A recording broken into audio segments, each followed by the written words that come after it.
iniciar para a gente não perder tempo. Bom, boa noite a todos. Estamos iniciando a videotutoria da Educação Infantil 1, da disciplina de Educação Infantil 1 do curso de Pedagogia Unirio/CEDERJ, dia 22 de setembro. Hoje eu coloquei lá no fórum que havia combinado que a gente vai seguir uma dinâmica um pouco parecida com o que fizemos com a disciplina de didática. Na verdade, com a disciplina de educação à distância. O que nós fizemos em educação à distância? Eu pedi para os alunos, que foi uma AD, que teve uma metodologia parecida com essa de educação infantil, é claro, com conteúdo, com outro teor mais voltado para a área específica de estudo e de compreensão da educação à distância, mas foi uma questão que exigia dos alunos um aprofundamento no entendimento do que eles estavam vivenciando, que eles vivenciam, que é a educação infantil, ou que é a didática. Eita ferro! Que é a educação à distância, muitas disciplinas. E aí eles tiveram, né, de acordo com o enunciado da questão, que fazer uma analogia a partir da teoria do material didático, ler, entender o material didático e trazer aquela realidade do material didático para aquilo que eles vivenciam de prática na disciplina de educação à distância. Vocês fizeram atividades semelhantes no período de vocês, só que com outras exigências, com outro teor. E agora, na disciplina de Educação Infantil 1, é semelhante porque vocês precisam se debruçar sobre a sua própria realidade, sobre a sua infância, os seus momentos e contextos, e associar com o que vocês têm estudado com material. Então, eu queria saber se alguém aqui se disponibiliza a fazer uma leitura da sua AD, que a gente vai partir dessa introdução para a gente relacionar, associar o conteúdo que a gente estudou e o que ainda está por vir, e alguns diálogos que a gente mesmo já fez, né, ao longo das videotutorias da disciplina de Educação Infantil 1. Então, alguém se habilita a fazer a leitura da sua AD?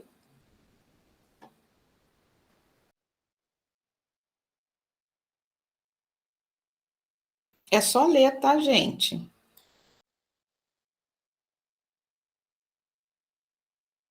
A carinha do Marcos vai sobrar para mim.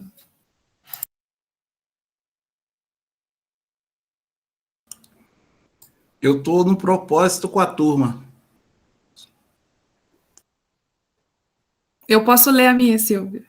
Ah, legal, Luciano. Vou Se fosse um processo seletivo para vaga de emprego, o Marcos ele já teria sido admitido, né? O Moisés também. Agora você entraria.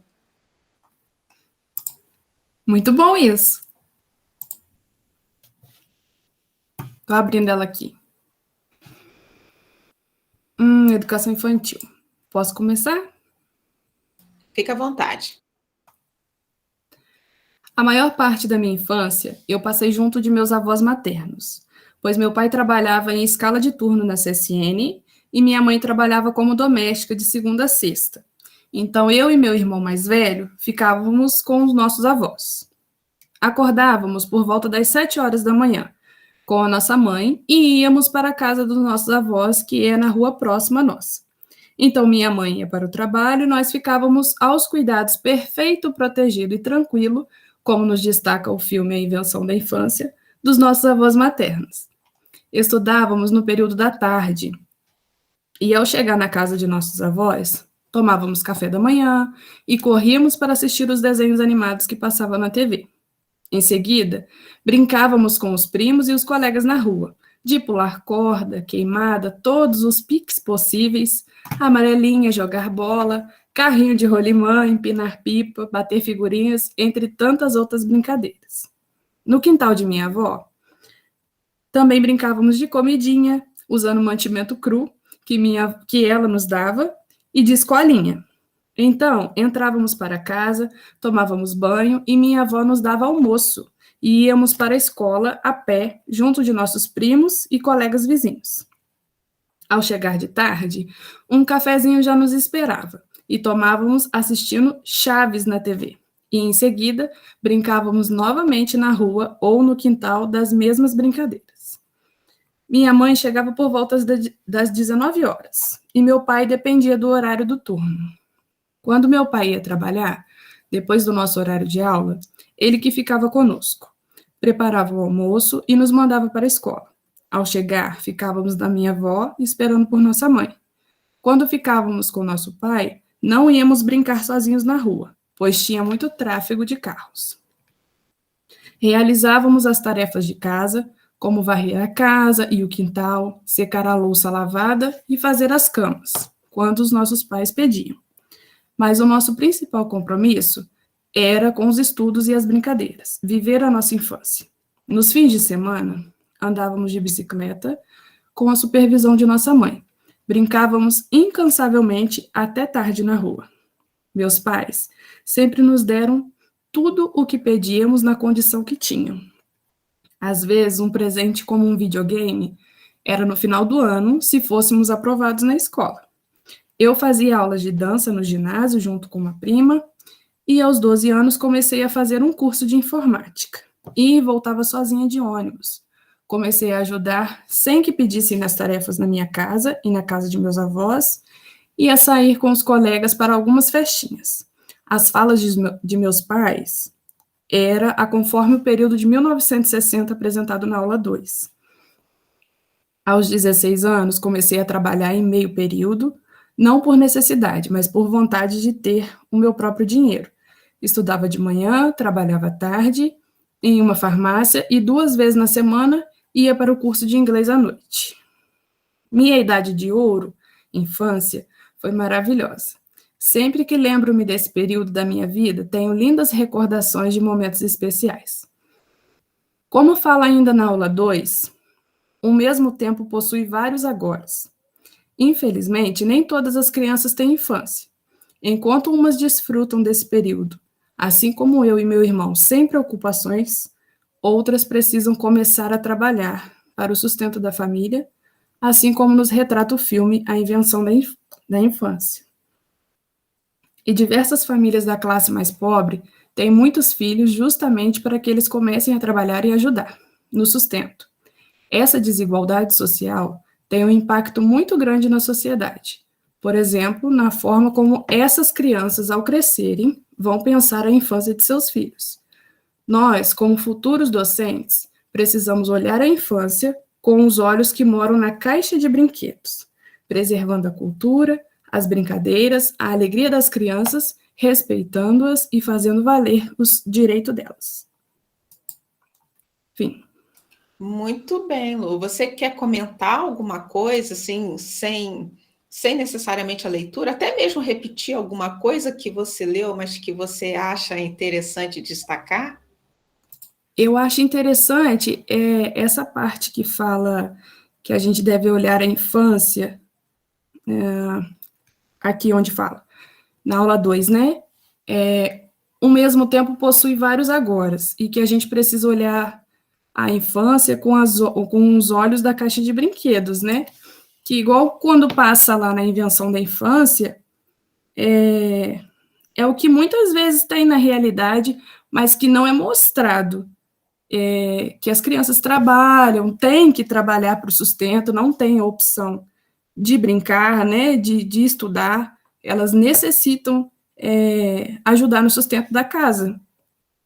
E igual tem os relatos das crianças lá, enquanto umas se preocupam em falar idiomas, outras já se preocupam em ter que trabalhar e tal, e ao mesmo tempo, com os mesmos direitos que valem a todas, tem vários agoras, tem vários contextos diferentes que fazem com que algumas tenham infância e outras não, mesmo sendo uma garantia de direito delas. Isso mesmo, essa sua fala finalzinha agora, você já se reporta um pouco à aula 5, né, que seria a aula de hoje, que é a parte das políticas públicas, né, da legislação voltada em defesa das crianças, que se busca uma globalização, que se padroniza o atendimento à criança como criança, e que nem sempre isso é cumprido porque a lei ela não chega em todas as partes, ainda que tenhamos um mundo globalizado, né? Então, são as várias facetas da globalização. Durante a leitura da sua AD, fica muito nítido a sua satisfação, a satisfação que você teve durante a sua infância, e você não precisava nem dizer que você teve uma infância excelente. A sua entonação diz isso, a sua escrita e o seu semblante prazeroso ao relatar, até pelo fato de você querer fazer a leitura da sua AD, né? E isso faz também muita diferença, porque quando você olha para o seu passado, independente dele ter sido bom ou não, mas você conseguir enxergar os pontos positivos, são nesses pontos positivos, normalmente, não é uma regra, mas normalmente é onde a gente se fixa para desenvolver as nossas potencialidades, as nossas capacidades, né? Porque a infância ela é um pilar, ela é uma base de sustentação para quem a gente vai ser no futuro, a forma como a gente vê, como a gente enxerga essa nossa infância, né? Obrigada pela sua leitura. De nada. E, Silvia, eu acredito que, assim, quando a gente tem uma infância boa, né, a gente tem, quando entra na educação, principalmente na educação infantil, a gente tem um olhar diferente, né? Igual quando diz nas aulas, nas 5 e nas 6, que a Tânia fala lá, que as crianças são sujeitos, né, das atitudes da vida deles, das escolhas deles. Então, isso é muito importante. A gente olha com outros olhos, olha com os olhos da caixa de brinquedo realmente para eles. O adulto de hoje é a criança de ontem, né? E é um processo de desenvolvimento. A criança é um sujeito em pleno desenvolvimento. E, na verdade, se a gente parar para analisar essa frase, a criança é um sujeito em pleno desenvolvimento, a gente ainda é criança, porque nós ainda estamos nos desenvolvendo, né? Tá bom, obrigada por compartilhar aí a sua infância. Queria ouvir mais uma outra pessoa falando. Tá valendo uma vaga de emprego, galera.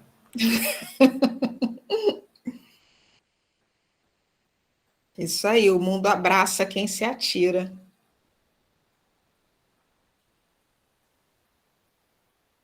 Milena.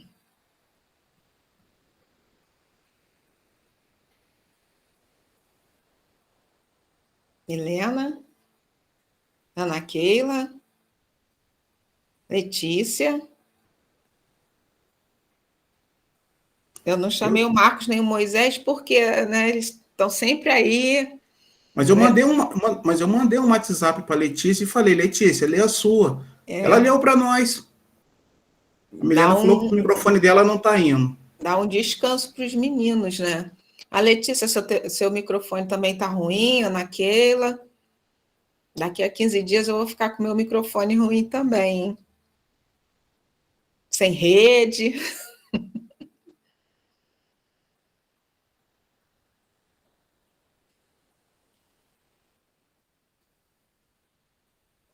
É só ler, gente.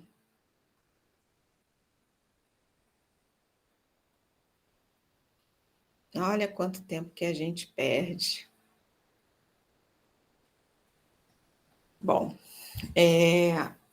falando das aulas de hoje, quero saber se vocês fizeram a leitura da aula, se vocês trazem alguma abordagem para a gente discutir em relação à aula.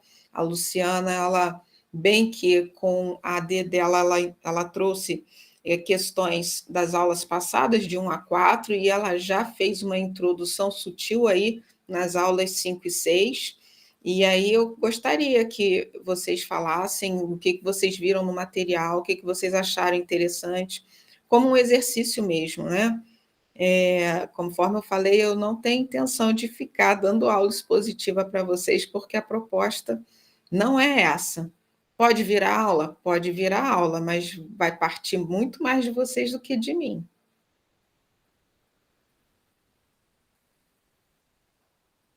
Eu vou aguardar vocês se manifestarem, tá?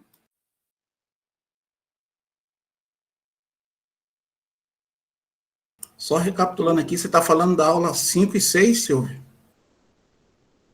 Sim, no material didático, Marcos, é aula 4 e 5, mas no cronograma é 5 e 6. Uhum. Então, professora, quer falar, Luciano? Não, pode falar primeiro. O material está falando sobre a saudade da infância, né? Eu não li o meu, né? Até poderia também ter lido, mas assim, a infância realmente para alguns vai deixar mais saudades e para outros assim algumas marcas, né? Principalmente assim quando igual eu fui criado só pela minha mãe, não pelo meu pai, então isso deixou algumas marcas que hoje eu sinto que eu tenho que administrar essas marcas. E achei interessante aqui falando a respeito da construção social, né, de Felipe Aires, né? E interessante assim que ele recebe críticas em relação a essa ideia, esse novo conceito, né, chamado de nova história, principalmente porque é uma realidade europeia. Mas a gente sabe que o Brasil foi colonizado, né, pelos europeus. E graças também aos jesuítas, a gente vê que as crianças começam a ter alguma atenção, mas infelizmente, né, essa educação não tirou. O que foi errado no período dos jesuítas foi que a criança foi tirada da sua cultura, da cultura indígena, e com isso a criança perdeu o referencial. E a educação, a gente está até vendo o período da pandemia, educação dentro de casa, né? E eu acho que tem seus prós e seus contras, né? A gente vê que nos Estados Unidos, né, tem pais que têm autorização para serem os educadores. Mas no Brasil a gente não teve essa experiência e teve agora, na pandemia. Mas, assim, a gente vê que a criança, ela realmente sempre foi abandonada.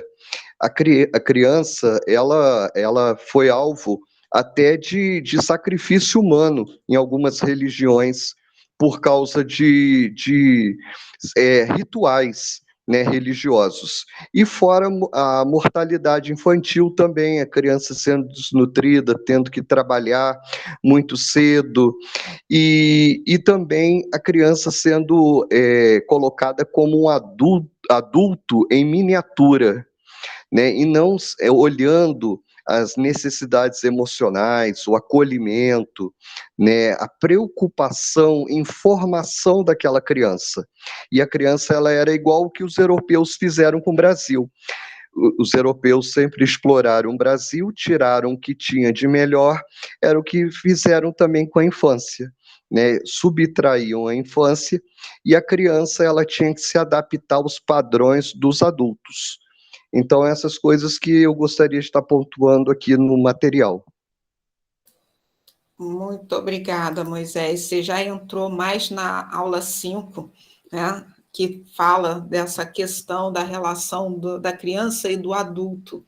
E é engraçado a gente falar da relação da criança com o adulto, porque, como nós dizemos, né, como nós já havíamos afirmado, o adulto foi criança um dia e muitas vezes o adulto ele ainda permanece criança. A aula ela fala um pouquinho dessa cronologia também, dessa relação de idade, que foi uma pergunta que acho que até você fez para elaborar a AD. Até que idade eu posso considerar criança? Depende do que é infância, do que foi vivenciado como infância para você. Né? Tem pessoas que são adultas que elas ainda vivem uma permanente infância, e não deixa de ser adulto nos momentos em que precisa ser adulto também. Então, essa relação que você traz, ela é muito importante, porque nos remete ao filme Crianças Invisíveis, né, que também é uma indicação de uma dessas aulas que vale a pena assistir, porque vai abordar a questão da globalização, que fala da aula 4, vai abordar a questão da relação da criança com o adulto e do adulto com a criança, e das diferentes infâncias que existem nesse mundo. E, ao mesmo tempo que você tem uma análise, uma perspectiva mais holística para analisar as diferentes infâncias existentes, né, em contextos diferentes, você consegue criar uma dedução do que forma o nosso país, de que crianças existem no nosso país, e de que criança fomos e temos, porque a cabeça da criança ela é muito diferente da cabeça do adulto. Então, em alguns desses documentários, foi possível a gente perceber que, às vezes, a criança está ali trabalhando, ela está preocupada com ganha-pão da família, porque foi dado a ela a responsabilidade de um adulto, a responsabilidade de que, se ela não trabalhar, a família não se alimenta. Olha, será que essa criança teve infância? Que infância essa criança teve? Ela já nasceu praticamente um adulto, porque às vezes ela começa a andar, começa a balbuciar, e já é dada a ela atribuições, né, de tarefas de adulto, responsabilidades de adulto. E existem países que as crianças, principalmente em países orientais, que as crianças têm as suas tarefas, né, as suas responsabilidades do lar, e também tem contextos dessas regiões em que a criança ela tem a responsabilidade de cuidar do irmão, de fazer comida para o irmão, porque o pai saiu para trabalhar, porque está fazendo outras atividades. E aí a análise ela tem que ser feita no conjunto. A gente está numa disciplina, né, que o foco é a educação infantil, mas essa educação infantil ela está num contexto social que, muitas vezes, a exigência que é feita para a criança, a responsabilidade que é dada à criança, talvez, em algumas situações, é a menor daquela que é recebida pelos responsáveis. Então, às vezes, um pai ou uma mãe, ao invés de dar uma responsabilidade de cuidar do irmão mais novo, de alimentar o irmão mais novo, ela preferiu para ela a responsabilidade de sair para trabalhar e levar o sustento e a alimentação para essa família. Então, a gente olha a educação infantil, olha as diferentes infâncias, mas quando o material diz que a gente precisa olhar o contexto, a gente começa a sair da criança e ir para uma visão mais ampla, mais sociológica da questão de estratos sociais, né, de poder aquisitivo, de regionalidade, de saneamento básico, de condições de vida, porque normalmente os pais dão as condições de vida que ele consegue dar para o seu filho. Aí, Silvia, e aqueles que de repente abandonam o filho, que tenta se livrar de alguma forma? É muito complicado o julgamento. A gente tem valores, e aí a gente não pode dizer assim, o outro não tem valor. Tem, só que são valores diferentes. Né? Cada um tem o seu valor, valores diferentes, e aí, na concepção do que acontece, é quem sofre na pele e as consequências é que sabe.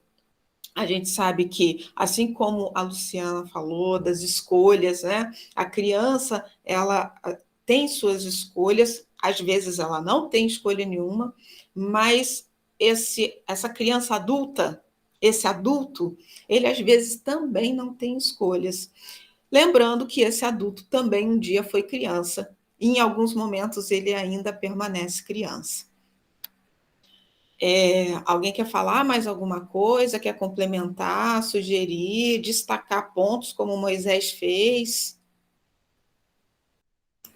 Silvia, uma coisa que me chama a atenção, até em cima disso mesmo que o Moisés pontuou aí, é uma frase que é dita lá no vídeo da aula 4, né, que o lugar social da criança já não é o mesmo, né, ele vai se mudando, né, isso proveniente da globalização, de todo o processo.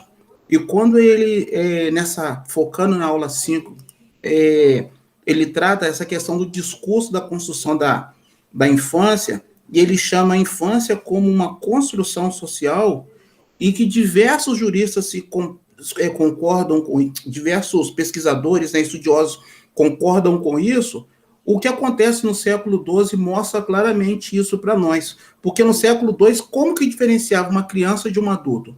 Pura e simplesmente pela dependência, e naquela época, não era nem a dependência do pai e da mãe, era de uma ama, porque muitas das vezes essas crianças eram pegadas, enviada para sua ama, e se ela sobrevivesse, ela é devolvida para a família, e a partir daí a família começa a cuidar. Dando esse salto do século XII para os dias atuais, o que nós vemos hoje, em sua grande maioria, as crianças não tendo infância, tendo que assumir responsabilidades, como é narrado no filme da Crianças Invisíveis, assumindo responsabilidades que elas acabam se confundindo e nem sabendo mais o que elas são. Se elas são crianças, se elas são adultos, se elas estão brincando, se elas estão divertindo.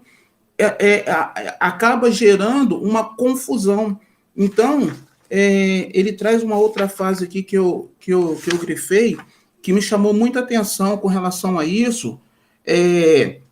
Contraditoriamente, a criança, ora, era tratada de maneira infantilizada, subestimada em sua capacidade criadora, ora como adulta, exposta à informação adulta e forçada a assumir responsabilidades adultas, vivendo em situações entre a moralização e a paparicação. Na realidade, quando ele traz isso, e ele diz isso que é no século XIX, nós estamos vivenciando grande parte disso hoje. Isso é uma coisa que vem acontecendo muito. Vamos pegar com um boom tecnológico. As crianças podem tudo, veem tudo no celular, o que podem fazer e o que não pode fazer, estão ali com aquela situação à palma da sua mão. E não há um monitoramento, por exemplo, vamos pegar a história da Luciana. Quando o pai estava trabalhando e a mãe trabalhava, quem cuidava era a avó. Aí vamos pegar uma frase que você finalizou aí. Nos dias atuais, ou o irmão mais velho cuida, ou o irmão mais velho fala para a mãe, a irmã mais velha fala para a mãe ficar em casa, e ele prefere sair de casa para poder não cuidar daquela outra criança. Então, nós estamos vivendo, na aula 4, até tinha uma sugestão, eu até falei com a Letícia, eu falei, poxa, hoje que eu fiz o cartaz bonitinho e tal, que era para poder mostrar as crianças adultas, as crianças com um perfil adulto e os adultos com perfil de criança. Então, a gente, muitas das vezes, tem gerado essa confusão. A sociedade tem gerado essa confusão. Ora, trata a criança de uma maneira tão infantilizada, e subestima a criança, subestima a capacidade de retenção, de compreensão, de imitação que essas crianças têm, e outra hora simplesmente trata de forma banalizada, não tem, isso não tem problema. Então, essas coisas me chamaram a atenção, especificamente falando da aula 5. Obrigada, Marcos. Muito boa a sua observação, né? A passagem pelos séculos até chegar na reinstitucionalização da contemporaneidade, que são os dias de hoje, a gente vê que mudaram os moldes, alguns moldes, mas alguns perfis continuam os mesmos, né? Até essa questão de delegar o cuidado da criança para terceiros, porque muitas vezes, se eu não consigo, eu preciso de ajuda, isso é uma coisa que já vem de outras épocas, não é uma coisa que surgiu agora. Porque a mulher agora está saindo para trabalhar, ela não tem tempo de cuidar do seu filho, ou ela é mãe solteira, ela precisa dar conta do seu filho e também do seu sustento. Então, é uma coisa que já vem de outra época.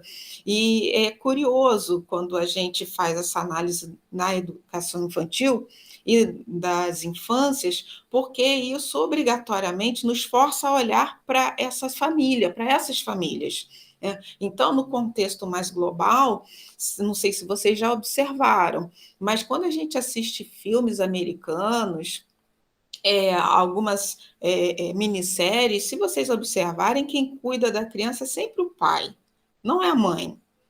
Até nas figuras clássicas, né, infantis, que também é um conteúdo, foi um recurso metodológico utilizado aí para ser explorado na aula 5, né, os contos, os clássicos. Se você observar, quando se fala de família, raramente tem a tal família padrão, né, que não existe isso, família estruturada, que nunca existiu isso, família estruturada, pai, mãe e filho.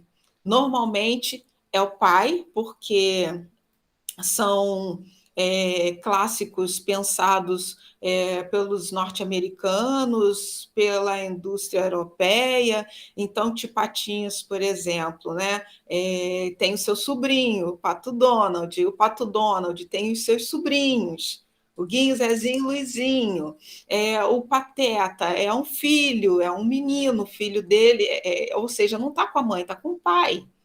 Então, é uma cultura americana muito comum no ato da separação ou do divórcio, a criança ela acaba ficando com o pai e não com a mãe, diferente do Brasil. Quando a gente ouve isso, e a gente para observar, o Mickey, também tem lá o seu sobrinho, ele cuida do seu sobrinho. Tem a Minnie, mas a Minnie não tem responsabilidade com filhos, com criança. A Minnie é a namorada do Mickey, mas o sobrinho do Mickey, quem cuida é o Mickey. Então, quando a gente olha isso, às vezes a gente toma até um susto. Nossa, é mesmo, eu não tinha parado para pensar nisso. Aqui no Brasil fica com a mãe, fica com a mãe ou com as mães ou com os pais, eventualmente mais tradicional com o pai e a mãe, mas quando a gente olha para esse contexto, a gente vê aí a formação de uma diversidade de infâncias e que vai gerar uma diversidade de adultos, que é a contemporaneidade, que são as pessoas que a gente tem no nosso contexto social mais atual. Alguém quer falar mais alguma coisa? Espera que alguém está colocando mensagem aqui no chat. A Tatiana falou que não está ouvindo, que ela vai entrar e sair de novo. Tá, mas está baixo para todo mundo ou só para ela? Não, para mim tá bom. Tá. Professora, eu também fiquei assim, quando eu vi o material, eu nunca tinha parado para analisar o Chapeuzinho Vermelho, Pequeno Polegar, João Maria e Cinderela. A história de abandono dessas crianças. E assim, na minha fase infantil, eram os filmes, eram os desenhos que passavam na televisão, ou se não, existiam uns discos pequenos que contavam essas histórias. Eu ouvi essas histórias. E aí, analisando hoje, a gente vê que, queira ou não queira, a criança naquela época que sofria abandono, ou que tinha alguma privação em relação aos pais, essas histórias traziam um tipo de conforto para a criança, porque ela não estava sozinha. Tinha outras crianças, você via Cinderela, né, lá abandonada, sendo rejeitada, Chapeuzinho Vermelho lá sozinha, lá na floresta, Joãozinho e Maria também perdidos. Então a gente vê que hoje eu acho que, se eu fosse falar de mim, eu acho que isso para mim trazia um conforto, ouvindo essas histórias lá no passado. Hoje eu já entendo, hoje eu estou vendo essas histórias numa outra perspectiva que eu nunca parei para pensar. E achei super interessante, porque são histórias de criança, mas crianças que estão tendo algum problema e vão ter algum problema emocional. É interessante você trazer essa abordagem da aula que fala dessa perspectiva nossa que muda, né? Tem o livro do Pequeno Príncipe, tem a história de Poliana, que cada vez que você pega esses livros, esses clássicos para você ler, ele faz uma reformulação mental e até muitas vezes de personalidade, porque a sua perspectiva muda todo dia, né? Então, quando você pega esses livros e começa, você lê, se você lê todo mês vai ter mudanças. Se você lê todo ano, vai ter mudanças drásticas, como se você estivesse lendo o livro pela primeira vez, porque você vai amadurecendo, a sua perspectiva vai se modificando, e muitos contos que são feitos para criança, à medida que essa criança ela vai assistindo, ela vai tendo outras percepções. Tanto é, gente, que é só observar. Raramente uma criança ela assiste um conto e não quer ver de novo. Diferente da gente que é adulto. A gente assiste um filme, já vi, não quero assistir novamente. Mas a criança não. Ela vê e se passar no dia seguinte, se bobear, ela quer ver de novo. Daqui a um mês ela quer ver outra vez. Ou seja, por que ela está assistindo novamente?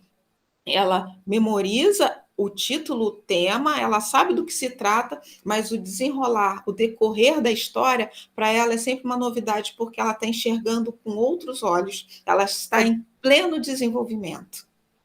Ô, professor, eu acho então que não sou igual uma criança ainda, porque eu amo o filme que eu gosto, eu vejo umas 10.000 vezes. E as 10.000 vezes que você assiste, você deve perceber... Que é diferente. Perdi isso aqui. Nossa, perdi esse. Nossa, diferente. Nossa, não tinha visto isso. Nossa, agora é que eu estou entendendo qual é a ideia até chegar à ideia do autor, a ideia do diretor, porque que o diretor... Você chega no nível que você já passou por todas as fases de entendimento, pelo menos a maioria, das perspectivas dos filmes e dos contos.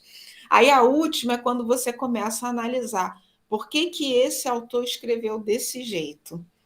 De que maneira, qual é o lugar de fala dele, em que contexto ele fez isso, porque está vindo ao encontro daquilo que eu estou pensando.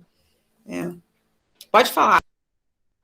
Então, você falou do Pequeno Príncipe, eu li o Pequeno Príncipe no meu segundo ano de magistério. Então, você falou, realmente minha mente mudou em relação ao livro, porque eu li o livro de novo, depois eu ouvi o vídeo, o livro áudio, né, que eu comprei, completamente diferente. A minha percepção. E mais tantas vezes que você fizer a leitura, vai ser diferente. Você vai percebendo elementos que ao longo das suas leituras anteriores você não notou. E assim acontece com os clássicos, né? Com os filmes, com as animações. E isso vai mostrando quanto a gente está se modificando e quanto também que esses clássicos modificam a gente. A gente entra no exercício de autoanálise mesmo. Né? É isso mesmo. Parece que a gente está na aula de psicologia. A Milena comentou no chat ali. Milena, fala.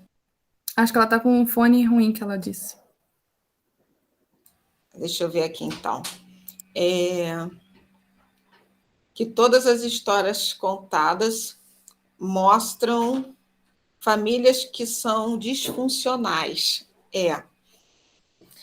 E aí vem a Letícia, mas nos contos as crianças não percebem questão do abandono, mas a desobediência deles com as falas dos pais. Perfeito, Letícia, é isso mesmo.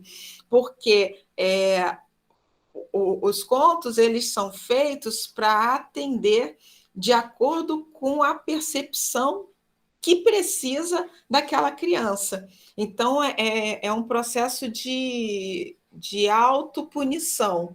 Se eu sou uma criança levada e eu estou assistindo um clássico em que a criança ela é punida por alguma coisa, é abandonada porque não obedeceu, ou porque conversa com pessoas estranhas e, de repente, pode receber uma maçã envenenada, eu começo a me autocorrigir.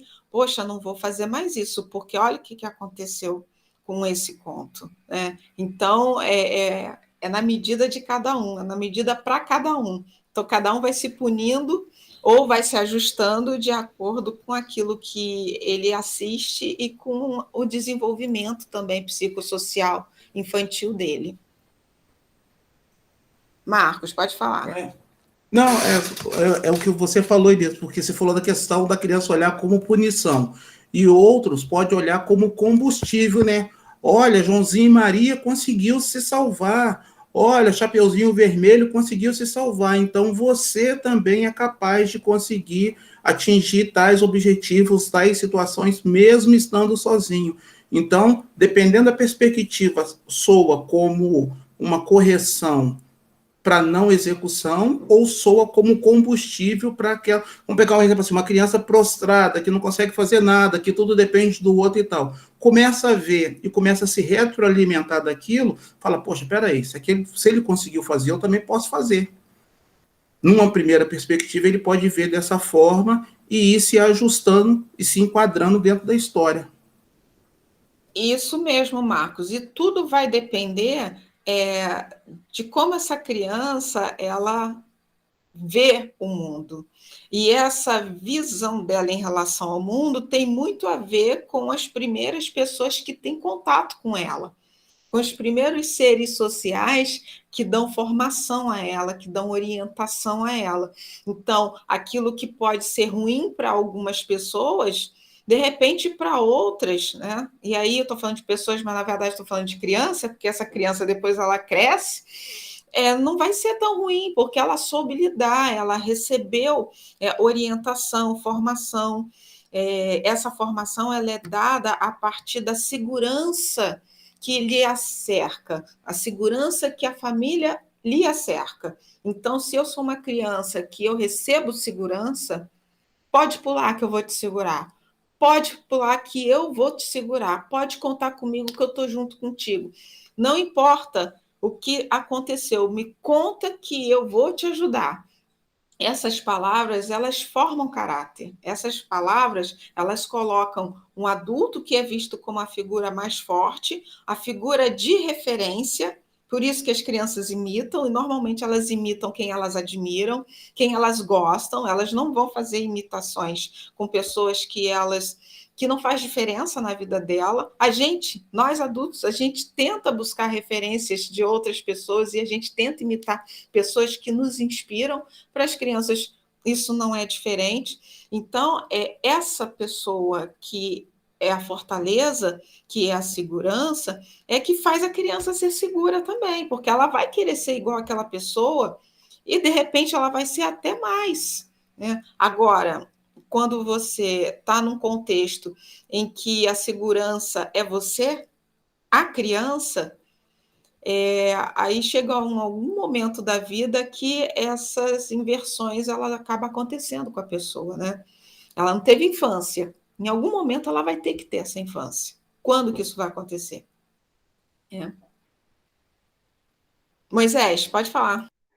Professora, é interessante que o Marcos estava falando e a senhora também falou, como que as histórias, para cada um, vai ter um significado. E a gente hoje está ressignificando essas histórias. Para mim, eu não consigo lembrar em momento algum punição. Até porque, como eu tive pais muito ausentes, eles não me puniam assim para que eu pudesse ver essas imagens e lembrar de punição. Mas o que o Marcos falou foi exatamente o que eu pensei. Essas histórias, quem eu ganhei esses discos foi uma vizinha que me deu esses discos. Na verdade, me emprestou para eu ouvir essas histórias. E essa vizinha era uma vizinha que me ajudava, que sempre me acolhia. Então, e inclusive, através dela, eu também fui para a igreja. E essas histórias, para mim, eram como se fossem histórias assim de superação que eu não sabia. Hoje eu sei que, para mim, era como se fosse superação. A Chapeuzinho Vermelho teve tudo, mas ela conseguiu vencer. O Joãozinho e Maria também venceram. Então, na minha infância, eu tive que me resignar e, assim, lutar quase que sozinho. Comecei a trabalhar, né, com 14 anos. Antes disso, eu comecei a estudar à noite porque eu precisava começar a trabalhar. Então, assim, a falta desse apoio, desse abandono, assim, não um abandono totalmente físico pela minha mãe, mas um abandono mais emocional, até pelas as circunstâncias dela. Então, assim, isso me fez assim ter uma outra perspectiva e não enxergar os contos de uma maneira punitiva. Isso eu queria deixar registrado, que como que cada um vai observar de uma forma diferente essas imagens. E as imagens são muito interessantes. Por quê? Apesar de eu ter ouvido as histórias e também ter visto também na televisão alguns desenhos também, mas as imagens ficam na cabeça da criança. Por isso que esse primeiro contato, quem são as pessoas que a gente tem o primeiro contato? Elas vão definir realmente quem nós somos hoje e qual o contato que nós temos também com nossos filhos, com sobrinhos, com outras crianças, porque isso também é muito importante, porque é essa presença, ela que faz a diferença na vida da criança. E estou achando interessante essa disciplina, porque a gente estudou psicologia, mas em educação infantil, a gente está tendo uma ressignificação, igual eu disse, para as coisas, para a gente olhar essa criança, talvez com menos cobrança, olhar essa criança que venceu, porque se nós estamos aqui é porque a gente conseguiu vencer. Venceu, a gente, no primeiro, não morreu, segundo, a gente venceu. Então, assim, a gente tem que agradecer a Deus, né, e também olhar as conquistas também que cada um aqui teve individualmente. Legal, Moisés. E, nossa, isso vai longe, né? Só não tem como a gente ir muito longe. Eu vou Só ter um que comentáriozinho rápido, Silvia. encerrar daqui Em a cima pouco. disso, Daqui a em pouco cima eu de, volto, Moisés. Pode falar. em cima disso que o Moisés falou, dessa ressignificância, para mim, a frase que eu usei aqui em casa foi o seguinte: educação infantil não está me ensinando a olhar para a criança, está ensinando a olhar para mim quando criança. E aí, automaticamente, eu começo a projetar naquelas crianças. Na verdade, a educação infantil, ela está auxiliando vocês olharem para si próprios. Independente da criança que vocês ainda carregam com vocês, ou da criança que vocês um dia vivenciaram, foram. E é essa criança que vem crescendo, né, porque a gente ainda está em desenvolvimento, só não desenvolve quem morreu, a gente está vivo, que vai formar as memórias. Essas memórias que se converterão em memórias pessoais, né, que já são memórias pessoais, memórias profissionais e docentes. E aí sim, o exercício da empatia com o meu aluno, que também foi criança ou que ele ainda é criança. O que eu vivenciei, as formas como eu percebo as coisas, a vida, o que eu tive de benefício com as coisas ruins, mas também com as coisas boas, e que vou entender que o outro, ele não tem essa mesma perspectiva, porque a minha vida foi em um contexto muito subjetivo, muito pessoal, e o contexto do outro é do outro.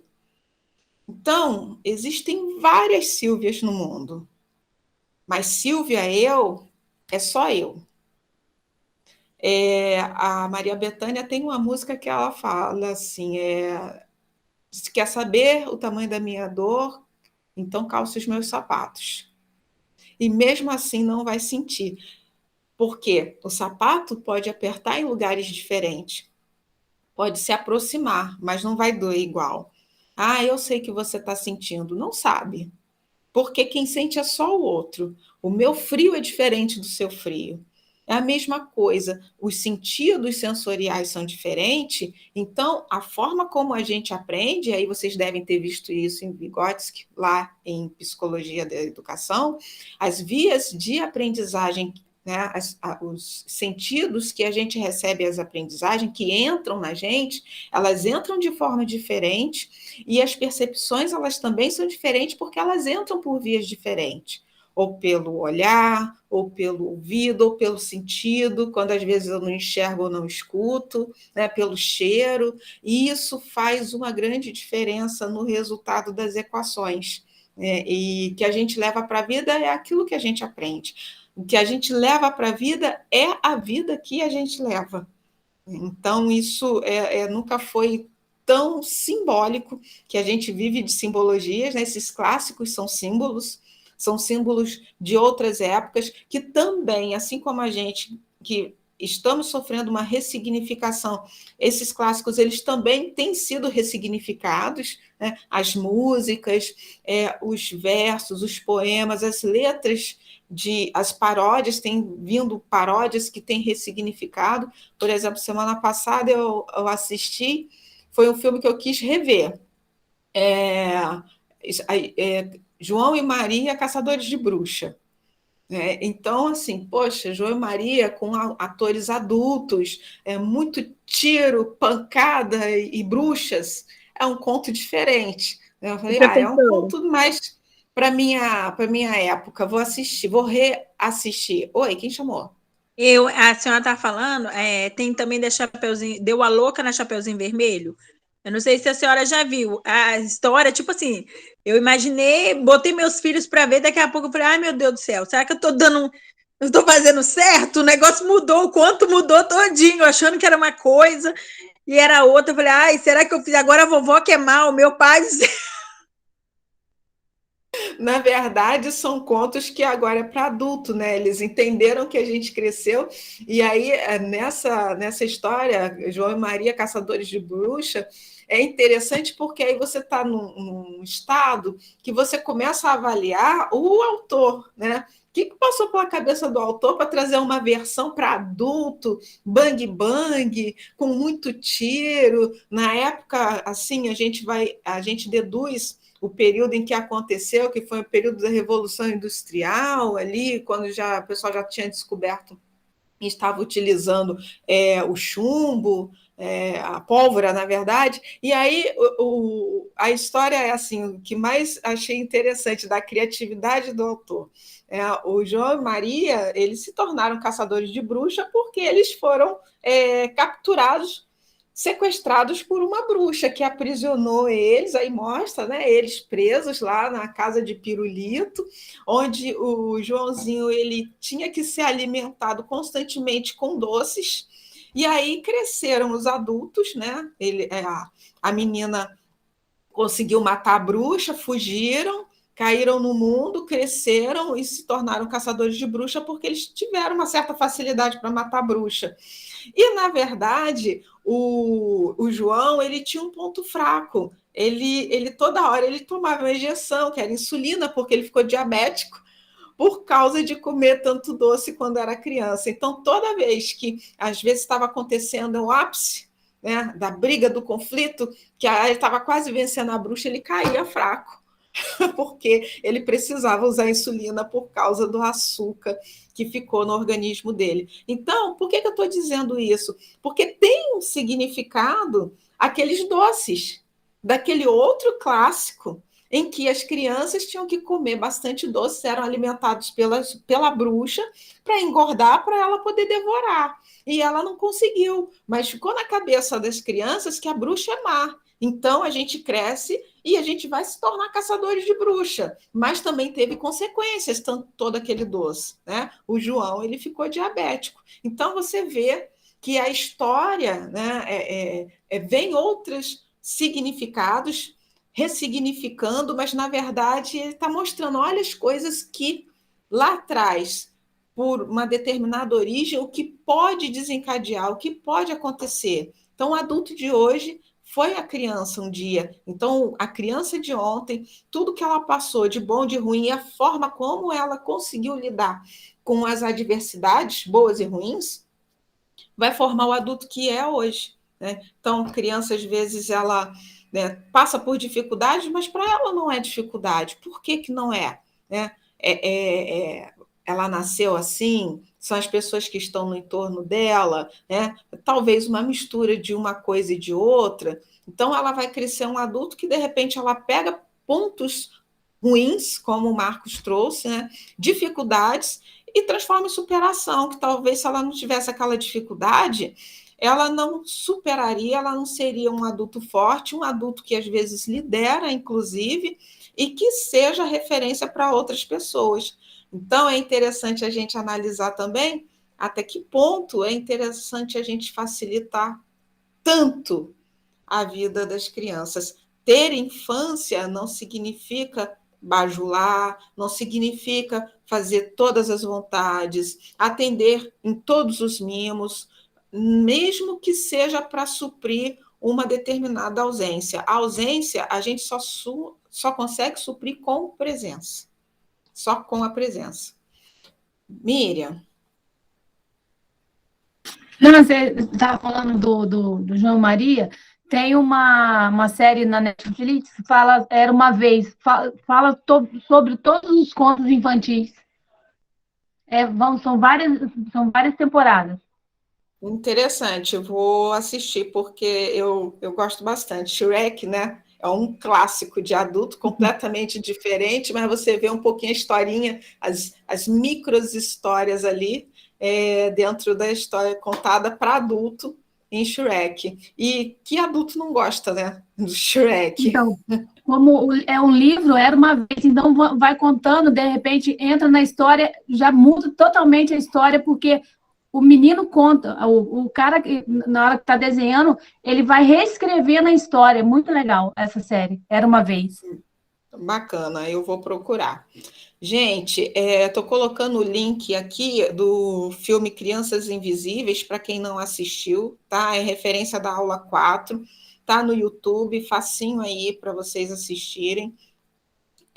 Não deixem de ver, porque traz esse diálogo, ele ilustra, o filme ilustra o diálogo que a gente trouxe aqui.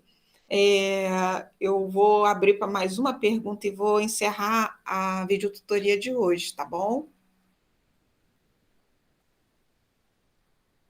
Ah, a Milena já assistiu.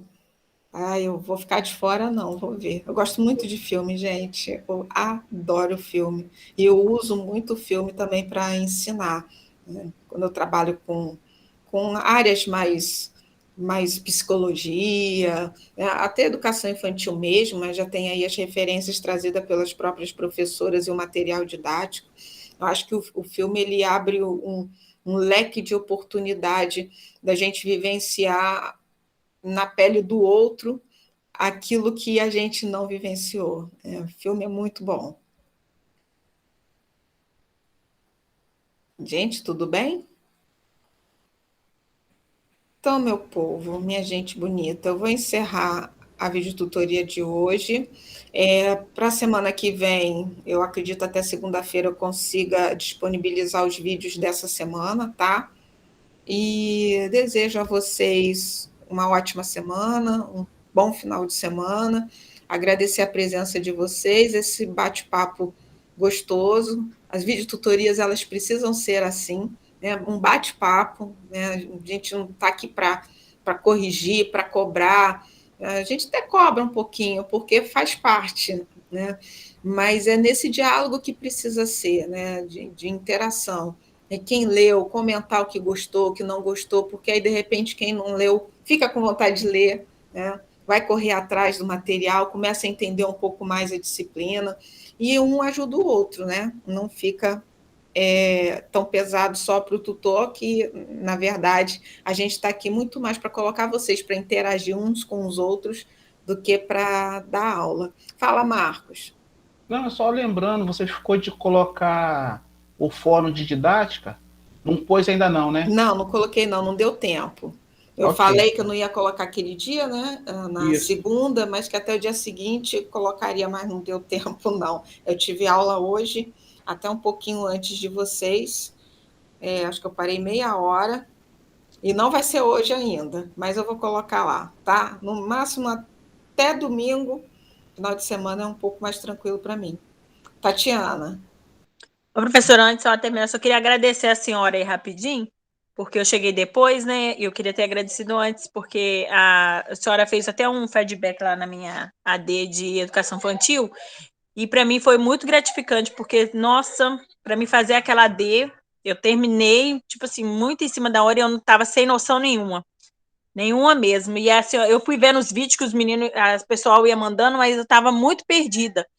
E aí eu fui e falei assim, eu vou falar, eu vou pelo que a professora mais ou menos explicou na tutoria dela. E aí eu achei muito interessante, porque aquilo me fez lembrar lá do meu passado. Nossa, foi muito bom, muito bom. Podia todas as provas ser assim, né? Mas Agradeço os meninos aí também, então. Bom, gente, finalizando, um abraço para todos vocês. Silvia, Oi. deixa eu só te fazer uma pergunta. Eu não consegui assistir as outras videotutorias. E eu vi que vale ponto, né? Eu consegui participar só de uma, eu acho. Eu olhei lá no fórum, você ainda não colocou os vídeos lá, não, né? Então, eu vou encerrar aqui porque eu acho que você está falando de didática. Espera aí, deixa eu só interromper a gravação. Pessoal que vai assistir a gravação, beijinho para vocês e compareça à videotutoria.